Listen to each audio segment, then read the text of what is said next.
Bismillahirrahmanirrahim. Assalamualaikum warahmatullahi wabarakatuh. Apa kabar anak-anak solehku di rumah? Semoga hari ini semuanya dalam keadaan sehat-sehat ya. Amin. Sebelum kita melaksanakan pembelajaran kita pada pagi hari ini, marilah kita berdoa agar segala aktivitas yang kita kerjakan hari ini insya Allah diberkahi oleh Allah Subhanahu wa Ta'ala. Amin. Adapun pembelajaran kita pada pagi hari ini yaitu pelajaran matematika dengan pembelajaran bilangan bulat, dan insya Allah pada kesempatan ini kita akan membahas tentang perkalian dan pembagian bilangan bulat. Adapun KD-nya dan tujuan pembelajarannya anak-anak solehku bisa melihat langsung ya.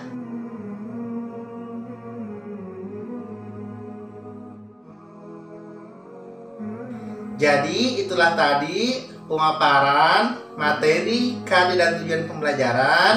Untuk lebih lanjut silahkan anak-anak solehku simak video berikut ya. Bismillahirrahmanirrahim.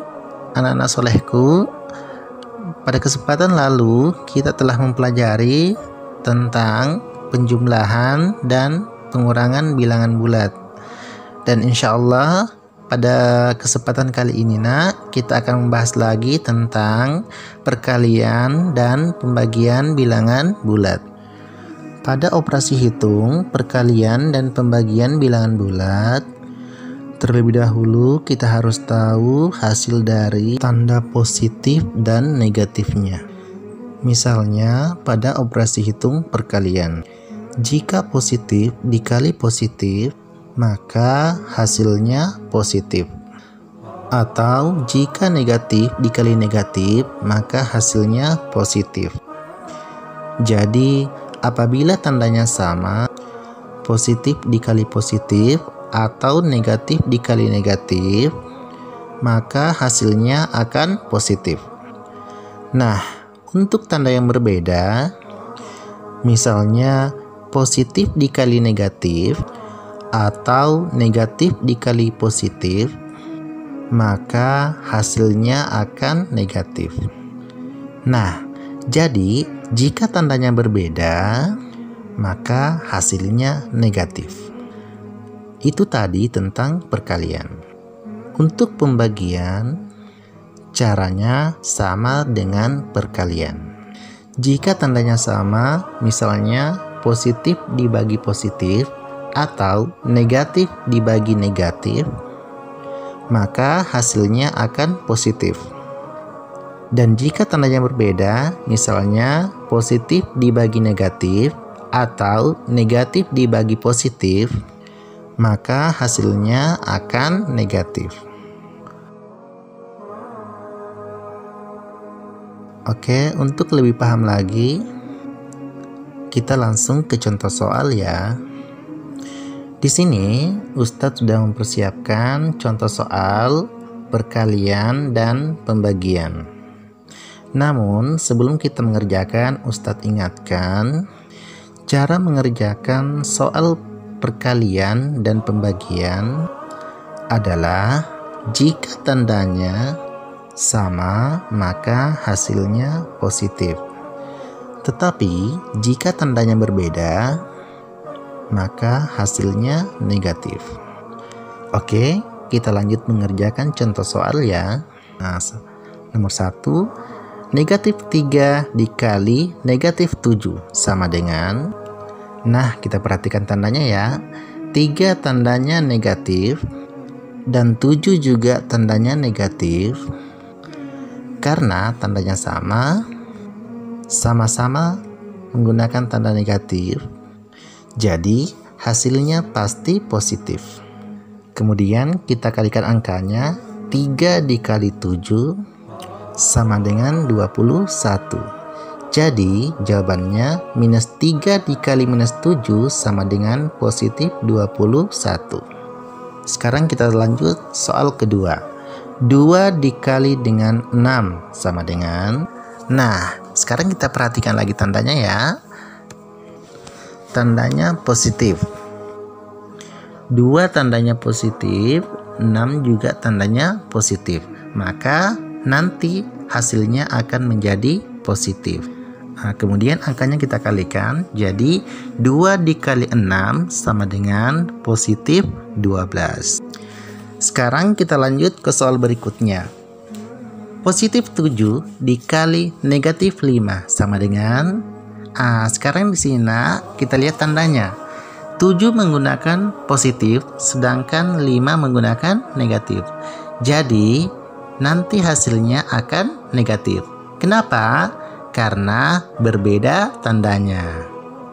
Jadi 7 dikali negatif 35. Nah, sekarang kita lanjut soal nomor 4. Minus 8 atau negatif 8 dikali dengan positif 4 sama dengan, ayo kita perhatikan tandanya lagi ya. 8 menggunakan negatif, sedangkan 4 positif. Jadi kita lihat tandanya berbeda, berarti nanti hasilnya akan menjadi negatif. Jadi minus 8 dikali dengan 4 sama dengan minus 32. Nah, sekarang kita lanjut ke soal pembagian. Di sini ada soal nomor 1, minus 21 dibagi dengan minus 7. Perhatikan tandanya ya. Karena tandanya sama, maka nanti hasilnya akan positif. Jadi kita bagi 21 dibagi dengan 7 sama dengan 3. Jadi hasilnya positif 3. Kemudian soal nomor 2, positif 16 dibagi dengan positif 2. Perhatikan tandanya ya. Karena tandanya sama, maka hasilnya nanti akan positif. Jadi 16 dibagi dengan 2 sama dengan positif 8. Selanjutnya positif 27 dibagi dengan negatif 3. Perhatikan soal ini. Positif 27 dan negatif 3 berarti berbeda tandanya. Ketika berbeda tanda, maka nanti hasilnya akan negatif. Jadi 27 dibagi dengan minus 3 sama dengan negatif 9. Lanjut nomor terakhir, negatif 18 dibagi dengan positif 3. Nah, sekarang kita perhatikan tandanya lagi ya. Karena tandanya berbeda, maka hasilnya nanti akan negatif. Jadi 18 dibagi 3 atau minus 18 dibagi 3 sama dengan negatif 6. Nah, itulah tadi beberapa contoh soal perkalian dan soal pembagian. Bagaimana anak-anak soleh? Apakah kalian semua sudah mengerti? Insya Allah ya. Anak soleh, untuk tugasnya dengarkan baik-baik soalnya ya. Tentukan hasil perkalian dan pembagian bilangan bulat berikut. Nomor 1, minus 7 dikali dengan 8 sama dengan titik-titik. Nomor 2, minus 15 dikali dengan dalam kurung minus 9 sama dengan titik-titik. Dan soal terakhir, minus 25 dibagi dengan 5 sama dengan titik-titik. Jadi anak solehku, kalian kerja ya. Kalau selesai, silahkan kirim via Japri. Alhamdulillah, itulah tadi pemaparan materi dalam video. Semoga anak-anakku bisa memahami semua materi dalam video tersebut. Dan saya tutup dengan ucapan doa kafaratul majelis. Subhanaka Allahumma bihamdik, asyhadu an la ilaha illa anta, astaghfiruka wa atubu ilaik. Wassalamualaikum